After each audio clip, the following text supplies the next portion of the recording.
दीक्षिका पाठक। Bulletin की शुरुआत करेंगे बड़ी खबर के साथ। गुना से आ रही है। गुना में केंद्रीय मंत्री ज्योतिरादित्य सिंधिया नाराज हो गए हैं। एसपी कलेक्टर की क्लास उन्होंने लगाई है। सिस्टम नहीं बनाया, ऐसा नहीं चलेगा।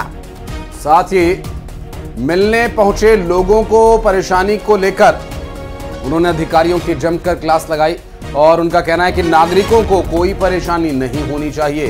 केंद्रीय मंत्री ज्योतिरादित्य सिंधिया, जिन्हें रिकॉर्ड मतों के साथ जिताकर उनके क्षेत्र के लोगों ने भेजा है, और इस भावना से कि ऐसे लोगों को अगर मिलने में समस्या होगी तो ये उचित नहीं होगा। क्या कुछ उन्होंने कहा इस दौरान? जब मैंने कहा है आपको सिस्टम बनाने, कलेक्टर साहब कहाँ है? कलेक्टर साहब कहाँ है?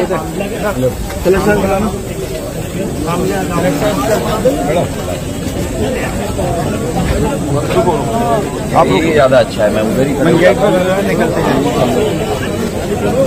आप लोग अंदर आ जाइए, अंदर आ जाइए, अंदर आ जाइए। कलेक्टर और एसपी साहब कहाँ है? अंदर आ जाइए। हाँ, मैंने पिछले बार आप दोनों को कहा था कि सिस्टम बनाने के लिए, जनसंपर्क के लिए। नहीं, ये नहीं चलेगा। जब मैंने कहा है आपको सिस्टम बनाने के लिए, बना के रखिएगा अगले बार से। पंडाल बड़ा लगना चाहिए, किसी को कोई कठिनाई नहीं होनी चाहिए। समझ गए आप? चलिए अब नहीं, मैं सबसे मिल रहा हूँ, सबसे एक मिनट। तो छतरपुर के जटाशंकर धाम में मूसलाधार बारिश हो रही है। जलमग्न हो चुका है पूरा धाम। आपको बता दें कि भक्तों ने बारिश का तो आनंद लिया ही, मंदिर की सीढ़ियों से बहते हुए बारिश के पानी को देखिए, मानो कोई कुदरत का झरना यहां बह रहा हो। और लोगों ने इस धाम की इन पवित्र सीढ़ियों पर बारिश के पानी का भी आनंद लिया। और बारिश के पानी को सीढ़ी पर आप बहता देखिए तो मानो कोई झरना बह रहा है। और दिखने में ये जितना खूबसूरत लग रहा है, उतने ही आनंद की अनुभूति यहाँ पर पहुँचे लोगों ने दर्शन के बाद इस सीढ़ियों पर बारिश के बहते पानी में, झरने में नहाकर भी लिया। और भक्तों ने बारिश का जमकर लुत्फ उठाया।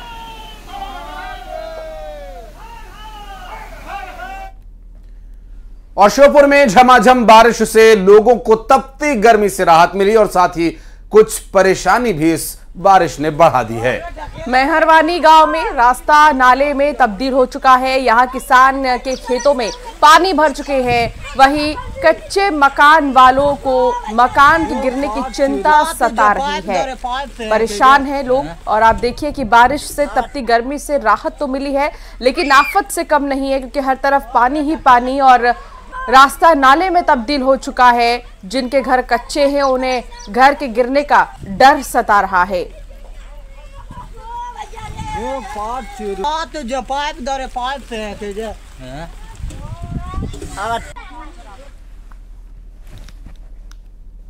बैतूल में रफ्तार का कहर देखने को मिला और तेज रफ्तार जीप और बाइक की भिड़ंत हो गई। टक्कर के बाद बाइक के परखच्चे उड़ गए हैं। आपको बताते चलें कि इस हादसे में एक महिला समेत 2 लोगों की दुखद मौत हो गई और एक युवती इसमें गंभीर रूप से घायल है। और बाइक की क्या हालत हुई आप देख सकते हैं, और साथ ही साथ उस एसयूवी कार की क्या हालत हुई आप अंदाजा लगाइए कि इस टक्कर का जो इम्पैक्ट रहा होगा वो कितना भीषण रहा होगा। कि एक मजबूत एसयूवी माने जाने वाली उस कार के बीच में उसका हिस्सा लगा और वो पूरी तरह से दब गया। बोनट पूरा भीतर की ओर घुस गया और एक अच्छी खासी हैवी बाइक का पूरा शोकर टूटकर अलग हो चुका है। और इस हादसे की इंटेंसिटी और इसका इम्पैक्ट कितना भयानक रहा होगा आप ये तस्वीरें देखकर अंदाजा लगा सकते हैं। और बढ़ते आगे, रायपुर में रिश्वत लेते महिला थाना प्रभारी को गिरफ्तार किया गया। दरअसल 20,000 रुपए की रिश्वत लेते इसे रंगे हाथों धर दबोचा गया। एसीबी ने महिला थाना प्रभारी को अरेस्ट किया है। दहेज प्रताड़ना की एफआईआर के लिए 50,000 रुपए मांगे। पीड़िता से 20,000 कैश लेते एसीबी ने पकड़ा है। बड़ी खबर आपको बता रही है, महिला थाना प्रभारी को गिरफ्तार किया गया। रिश्वत लेते महिला थाना प्रभारी को गिरफ्तार किया गया है।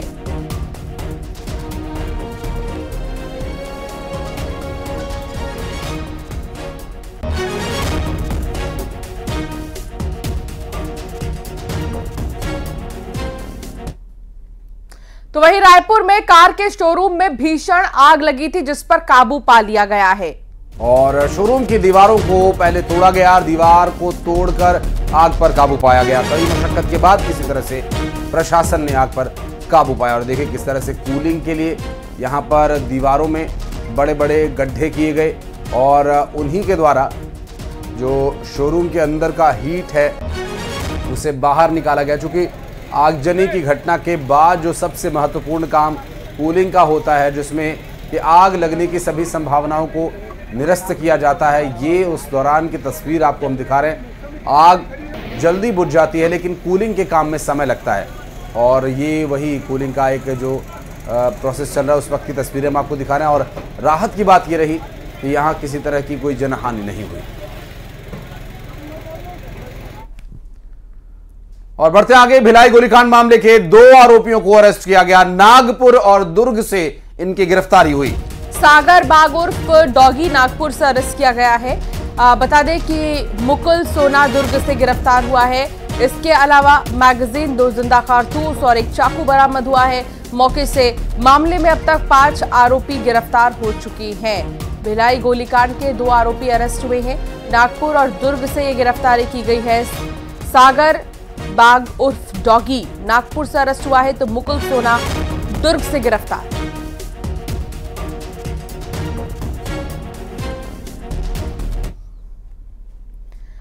आज मध्य प्रदेश में इतिहास रचा जाएगा। मध्य प्रदेश में 5.5 करोड़ पौधे लगाए जाएंगे। प्रदेश के मुख्यमंत्री डॉक्टर मोहन यादव एक पेड़ मां के नाम वृक्षारोपण कार्यक्रम में शामिल होंगे। भोपाल में यह कार्यक्रम होना है। जम्बूरी मैदान में वृक्षारोपण कार्यक्रम होगा, जहां लोगों से पेड़ लगाए जाने की अपील की जाएगी। पर्यावरण के प्रति सजगता, संवेदनशीलता प्रदर्शित करने का एक प्रयास। सामाजिक संगठन, शैक्षणिक संस्थान, व्यापारिक संस्थान इस कार्यक्रम में शामिल हो रहे हैं और हर एक व्यक्ति से इस कार्यक्रम से जुड़ने का आह्वान किया गया है ताकि पर्यावरण संरक्षण का जो प्रयास शुरू हुआ है वो एक अंजाम तक पहुंच सके। और बड़ी संख्या में लगभग 5.5 करोड़ पौधों को लगाया जाएगा और इन पौधों को रोपने का काम, इसकी शुरुआत खुद प्रदेश के मुख्यमंत्री डॉक्टर मोहन यादव करेंगे। और बात करेंगे हमारे सहयोगी वासु चौरे, इस वक्त हमारे साथ जुड़ गए। वासु, 5.5 करोड़ पौधे लगाए जाने का एक बड़ा लक्ष्य रखा गया है। पर्यावरण के प्रति एक संवेदनशीलता दिखाने का अच्छा प्रयास है। निश्चित तौर पर देखिए, पर्यावरण संरक्षण जो है वो बेहद जरूरी है और जिस तरह से हमने देखा कि जो बीती गर्मी अभी निकली है, जिस तरह से रिकॉर्ड तोड़ टेम्परेचर में जो बढ़ोतरी है वो देखी गई, ये कहीं ना कहीं चिंताजनक विषय था। और यही वजह है कि अब सरकार ने फैसला किया है कि अभियान चलाकर बड़े स्तर पर जो वृक्षारोपण का जो अभियान है वो चलाया जाएगा। और ये जो मौसम होता है, अब मानसून का सीजन चल रहा है, अनुकूल भी माना जाता है वृक्षारोपण के लिए। इस दौरान जो पेड़ रोपे जाते हैं, जो पौधे लगाए जाते हैं, उनको जरूरी जो तत्व हैं वो कहीं ना कहीं पर्यावरण से प्राप्त होते हैं और वो लंबे समय तक सरवाइव कर पाते हैं। और इसीलिए इस पूरे सीजन को चुना गया है। इस पूरे वृक्षारोपण के अभियान के लिए मध्य प्रदेश ने 5.5 करोड़ वृक्ष लगाने का जो लक्ष्य है वो निर्धारित किया है। और अलग अलग जिलों में जैसी वहां पर स्थितियां हैं, जो मौजूदा संसाधन है और जितनी जगह वहां पर मौजूद है, उस हिसाब से जिला प्रशासन ने तैयारी की है, प्लानिंग की है कि कितने वृक्ष जो है वो लगाए जा सकते हैं। भोपाल में 12 लाख पौधे जो है वो लगाए जाएंगे और खुद डॉक्टर मुख्यमंत्री मोहन यादव इस पूरे अभियान की शुरुआत करेंगे। एक पौधा मां के नाम इस पूरे अभियान को नाम दिया है। 9 बजे करीब मुख्यमंत्री डॉक्टर मोहन यादव जम्बूरी मैदान पहुंचेंगे, जहां पर वो वृक्षारोपण करेंगे। इस दौरान बीजेपी के तमाम जो बड़े नेता हैं वो भी मौजूद रहेंगे और जो भोपाल के जिला प्रशासन के जो अधिकारी हैं वो मौजूद रहेंगे। जनता की सहभागिता की जो है इस पूरे अभियान को लेकर अपील की गई है। हैशटैग अभियान जो है वो भी चलाया जाएगा ताकि इंटरनेट के माध्यम से भी इस पूरे अभियान को लेकर जागरूकता आ सके। जी बिल्कुल, और इसकी शुरुआत प्रधानमंत्री नरेंद्र मोदी ने की थी और ये धीरे धीरे ही अलग अलग राज्यों में दिखाई दे रहा है। बहुत शुक्रिया वासु जानकारी साझा करने के लिए। और बढ़ते आगे, उत्तर प्रदेश के हाथरस हादसे का मुख्य आरोपी गिरफ्तार कर लिया गया। आपको बता दें कि सूरजपाल के वकील एपी सिंह ने दावा किया है देवप्रकाश मधुकर ने सरेंडर कर दिया है। एपी सिंह का कहना है दिल्ली में इलाज करा रहा था देवप्रकाश मधुकर, दिल्ली के उत्तम नगर से ही गिरफ्तारी की गई। एसटीएफ की टीम देवप्रकाश मधुकर को दिल्ली से हाथरस ले आई है। पुलिस ने मधुकर पर 1 लाख रुपए का इनाम रखा था और वो हादसे के बाद से ही फरार चल रहा था। सत्संग का मुख्य आयोजक देवप्रकाश मधुकर, जिसे अब धर लिया गया है। आपको बता दें कि इस पूरे घटनाक्रम में जो एक विभत्स तस्वीर सामने आई थी उसमें ये मुख्य आरोपी है और जिसे अब गिरफ्तार कर लिया गया। दिल्ली में ये इलाज कराने के लिए गया हुआ था और दिल्ली से ही इसे पकड़ लिया गया है। इस पूरे हादसे में प्रमुख आरोपी इसे माना जा रहा है।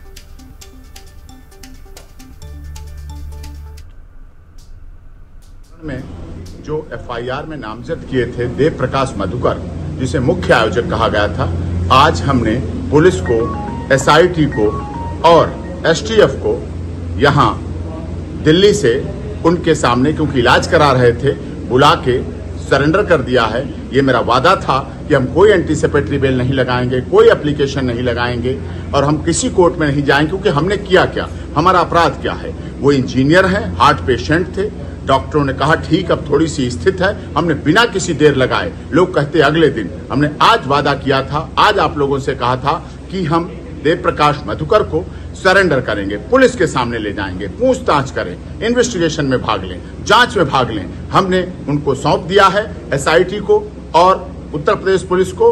अब वो पूरी जांच कर लें, स्टेटमेंट कर लें, बयान कर लें, रिकॉर्ड कर लें। अब ये उनकी अपनी इच्छा है। हाँ, उनका स्वास्थ्य ध्यान रखा जाए, हार्ट पेशेंट है, कोई चीज उनके साथ गलत ना हो, ये मेरा इसीलिए मैंने कोर्ट में सरेंडर नहीं किया, मैंने कहीं एप्लीकेशन नहीं लगाई, कोई एंटीसिपेटरी बेल नहीं लगाई, जिससे कि ये माना जाता कि हम बचना चाहते हैं, हम छुपना चाहते हैं, हम अपने को डर रहे हैं, हमारे बच्चे, हमारा परिवार, हमारी बहनें, हमारे लोग मारे गए। इसलिए मैं आपको, मीडिया ने हमारा जो सहयोग किया, हमारा साथ दिया, उनको भी हम धन्यवाद करते हैं और हम ये बात आपको बता रहे हैं और आपसे शेयर कर रहे हैं, जिससे कोई कंट्रोवर्सी ना कहे कि कहां है, क्या है, भाग गए हैं, नहीं भाग गए। कहीं भागे नहीं थे, कहीं नहीं गए थे, अच्छा इलाज कराने के लिए आए। अब स्थिति स्टेबल है, खतरा नहीं है, लेकिन फिर भी उनका इलाज कराया जाए और हमने देवप्रकाश मधुकर को उन्हें एसटीएफ और उत्तर प्रदेश पुलिस को बता के, बुला के सौंप दिया, क्योंकि हम नहीं चाहते कोई इनाम वाली बात हो, कोई किसी में बाधा हो, जिससे बाद में लोग कोई इनाम की बात कहें, कोई कुछ कहें। अब उनसे पूछताछ हो ले और गहन पूछताछ जिस तरह से करनी है और जो एंटी सोशल एलिमेंट्स हैं। जिपलाइन हाथरस हादसे की जांच के लिए आज न्यायिक जांच आयोग हाथरस जाएगा और घटनास्थल पर जांच करेगा। आपको बता दें कि न्यायिक जांच आयोग की टीम सुबह 11 बजे हाथरस पहुंचेगी। सुबह 11 बजे से 12 बजे तक टीम डीएम, एसपी और अन्य अधिकारियों से बातचीत करेगी और दोपहर 1 बजे घटना स्थल पर फुलरई मुलगढ़ी के लिए जाएगी और दोपहर 2 बजे से 4 बजे तक घटनास्थल का निरीक्षण करेंगे। शाम 6 बजे से 8 बजे तक ADG Agra zone, commissioner Aligarh, IG Aligarh समेत अन्य अफसरों से मुलाकात करनी है और अन्य दस्तावेजों की जांच भी यहां अभी की जानी है।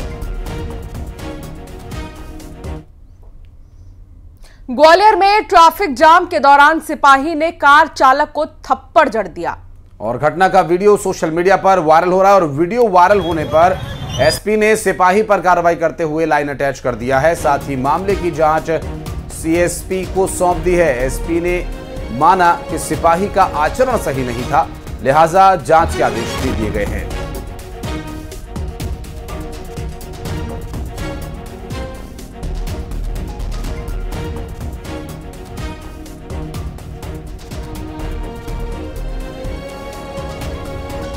वीडियो में दिखाई दे रहा है कि एक आरक्षक द्वारा ट्रैफिक जाम के दौरान एक व्यक्ति से विवाद हो रहा है और विवाद के दौरान उसके द्वारा अभद्र व्यवहार किया गया।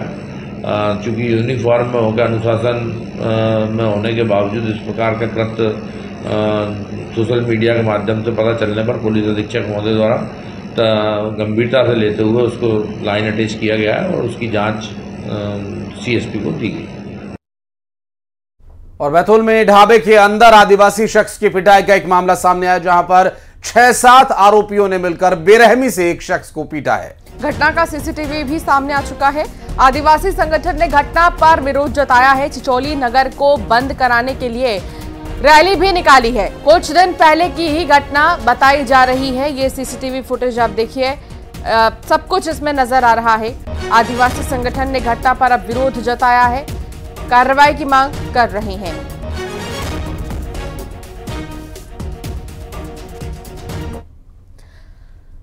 महादेव सट्टा ऐप को लेकर ताबड़तोड़ कार्रवाई जारी है। पुलिस ने पुणे से 4 आरोपियों को गिरफ्तार किया है। दरअसल ये आरोपी 23 पैनल पर सट्टेबाजी करते थे और इनके पास से पुलिस ने 22 mobile phones, 3 laptops, 27 ATM cards बरामद किए हैं। और आरोपियों में एक बिलासपुर का भी रहने वाला है, जबकि 3 आरोपी दुर्ग के रहने वाले बताए जा रहे हैं।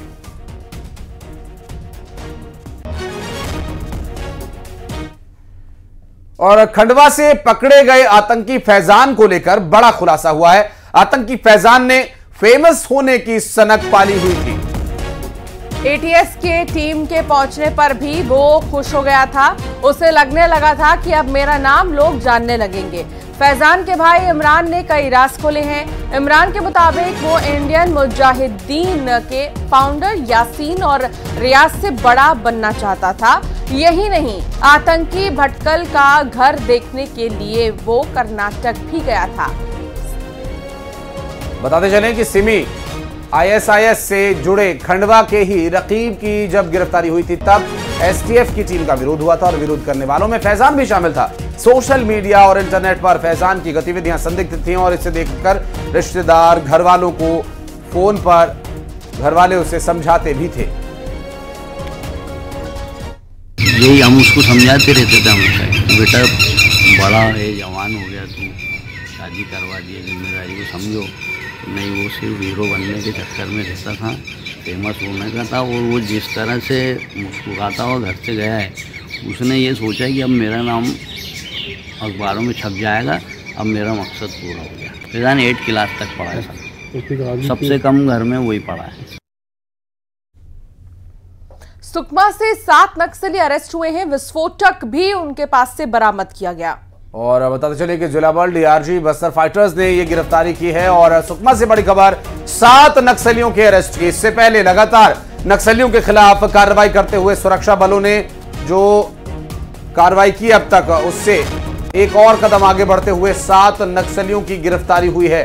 आपको बताते चले कि इस गिरफ्तारी में कुछ नक्सली सामग्री भी बरामद हुई है, जिसमें कुछ हथियार और कुछ नक्सली साहित्य भी पकड़ा गया है। कुछ सामान जो आप अभी स्क्रीन पर देख पा रहे हैं, उसके अलावा कुछ और बरामदगी भी हुई और 7 लोगों की गिरफ्तारी को बड़ी कामयाबी माना जा रहा है। विस्फोटक भी इनसे बरामद हुआ है, जिसमें जिला बल डीआरजी ने, बस्तर फाइटर्स ने इन्हें गिरफ्तार किया है।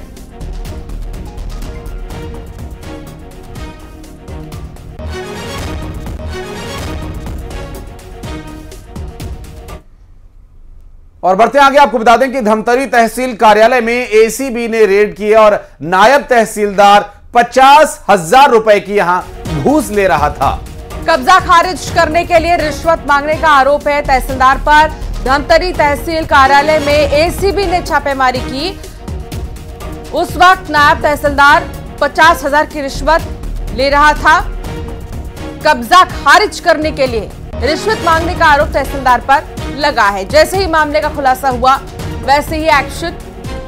और इस बीच रेड के दौरान ही 50,000 का घूस।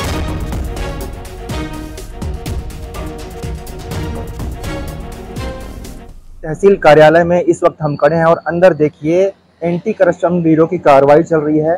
यहाँ पर एंटी करप्शन ब्यूरो, यहाँ के नायब तहसीलदार खीर सागर बघेल को रिश्वत लेते रंगे हाथों पकड़ा है। 50,000 की रिश्वत लेते पकड़ा गया है उन्हें। और एसीबी की टीम बाहर भी बैठी, जो हमें अंदर जाने से रोक रही है। और आपको बताना चाहूँगा, पूरे ज़मीन के लेन देन का मामला है कि पोटियाडी गांव में ज़मीन पर कब्जा हुआ था और उस कब्जे पर आशीष गोयल नाम के व्यक्ति ने आवेदन लगाया था कब्जा छुड़ाने के लिए। और उसी ज़मीन पर कब्जा दिलाने के लिए नायब तहसीलदार खीर सागर बघेल पर 50,000 रुपये रिश्वत मांगने के आरोप लगे थे। इसकी शिकायत एसीबी में की गई और तब जाकर एसीबी ने आज अभी कार्रवाई की है अभी भी कार्रवाई इस वक्त जारी है। अभिषेक पांडे, न्यूज़ 18 धमतरी। और उमरिया में किसान के साथ बदसलूकी का एक मामला सामने आया। नायब तहसीलदार ने एक किसान के साथ दुर्व्यवहार किया।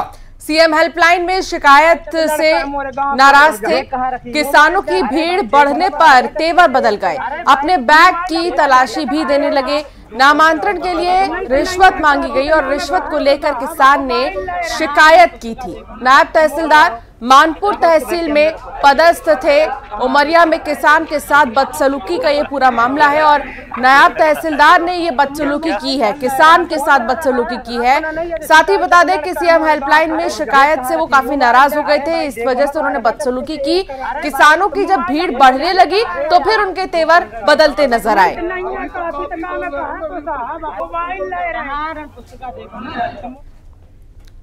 और अब बात मौत के कुओं की। कोरबा और जांजगीर चांपा का मामला सामने आया है।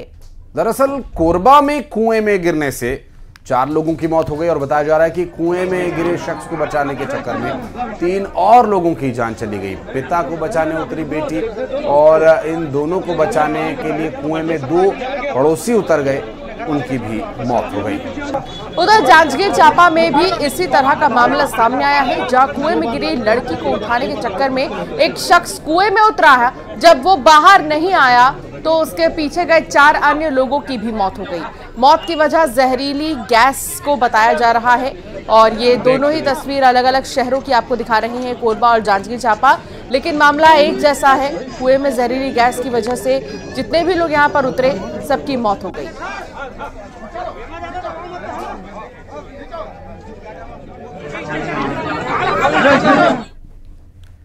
और जांजगीर और कोरबा में कुएं में गिरने की वजह से, उतरने की वजह से, जहरीली गैस की वजह से हुई मौत पर प्रदेश के मुख्यमंत्री विष्णुदेव साय ने शोक प्रकट किया। उन्होंने मृतकों के परिजनों को 9-9 लाख रुपए की आर्थिक मदद दिए जाने का ऐलान किया है।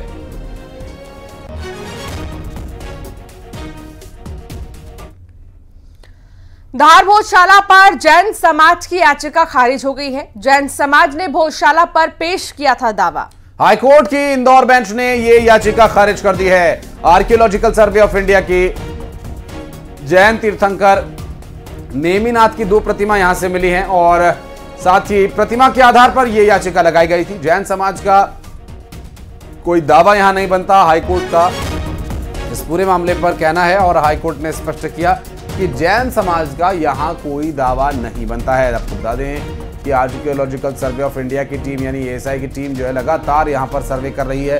इसमें हिंदू और मुस्लिम पक्षकार निगरानी के लिए कुछ सदस्य नियुक्त किए गए हैं। इस बीच जैन समाज के कुछ प्रतीक चिन्ह होने का दावा किया गया था, जिसे अब हाईकोर्ट के इंदौर बेंच की तरफ से खारिज कर दिया गया है।